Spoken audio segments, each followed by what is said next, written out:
तो नमस्कार फ्रेंड्स देखो आपन को आ गोटे नुआ वीडियो स्वागत जनाऊँगी। तो फ्रेंड्स आज वीडियो रे आमे आलोचना करिबा कि जो नुआ राशन कार्ड को नहीं बहुत लोकंकर मनरे केबेठू एप्लाय हेबो कोन केबे जो मानेकर ई-केवाईसी प्रोसेस केबे सरीबो सरकार कहिथिले नुआ राशन कार्ड देबे बोली से नुआ राशन कार्ड केबे मिलिबो तार संपूर्ण डिटेल्स मु ए वीडियो माध्यम देबी। तो ता पूर्व जदि आपण हम चैनल रे नुआ आछंती चैनल को सब्सक्राइब करी पाखरे थिबा बेल आइकन को दबाई देबे। तो चलंतु फ्रेंड्स ट्रेन नौकरी वीडियो को स्टार्ट करिबा। तो फ्रेंड्स देखंतु बहुत दिन धरी चली आसी जोटा कि राशन कार्ड रे ई-केवाईसी प्रोसेस जो थरे कि सरकारंकर गोटे लक्ष्य कि योग्य हिताधिकारी माननकु से माने बाछिबे एवं अयोग्य हिताधिकारी को से माने बात पकेइबे जो थरे कि बहुत लिस्ट मध्ये आसीथिला मझिरे जोटा कि सरकार जो माने इनकम टैक्स दउचंती जो माने चाकरी करचंती से मानकर बहुत गुड़े लिस्ट आसीथिला किंतु एबे एबे सरकार कहउचंती कि जोन माने इनकम टैक्स दउचंती जहार माने जो माने निजर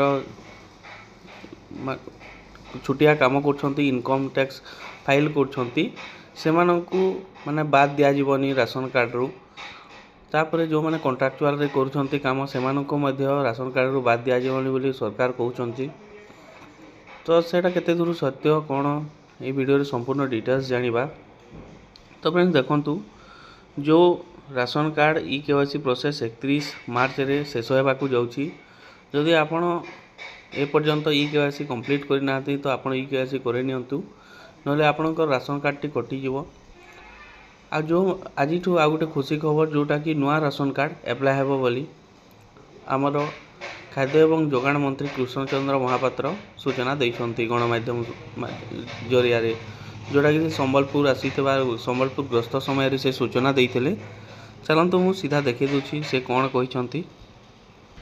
तो फ्रेंड्स देखंतु एटा जो न्यूज आसी छी सेटा संवाद न्यूज रे आसी छी एटा आपणकर आसी छी 1 मार्च 2025 रो न्यूज जोटा कि संवाद पेपर रे आसी छी जोटा कि खाद्य और जोगाण मंत्री को समीक्षा आजिठू राशन कार्ड पोर्टाल खोलिबो। तो आजिठारु राशन कार्ड पोर्टाल खोलिबाकू जाउछि तार ऑनलाइन स्टार्ट हो गले मु ऑनलाइन केमिति करि परिबे तार संपूर्ण डिटेल्स वीडियो आनिबी किंबा आपण डिस्क्रिप्शन रे हमर नंबर मध्ये रही छी ता सहित जोगाजोग करी मध्ये आपण घरे बसी आपनका डॉक्यूमेंट सेंड कर देबे हम पाखकू तो आमे आपनका ऑनलाइन करिकी दे देबू। देखंतु संबलपुर मार्च 1 तारिख रु ओडिसा रे राशन कार्ड पोर्टाल खोलिबा हिताधिकारी माने एथि पई आवेदन करि परिबे।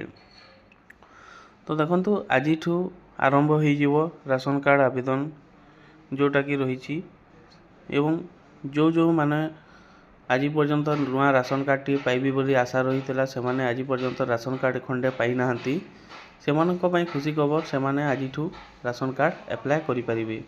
ए पर्यंत तो पोर्टाल लाइव होई पारि नाही जदि पोर्टाल लाइव हैला तो मु आपनको एप्लाय रो फुल डिटेल्स वीडियो मध्ये आनी देबी।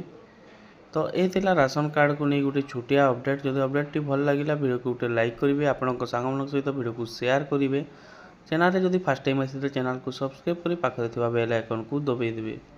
तो रहउची फ्रेंड्स पुणी आ गोटे वीडियो सहित देखाबा। धन्यवाद।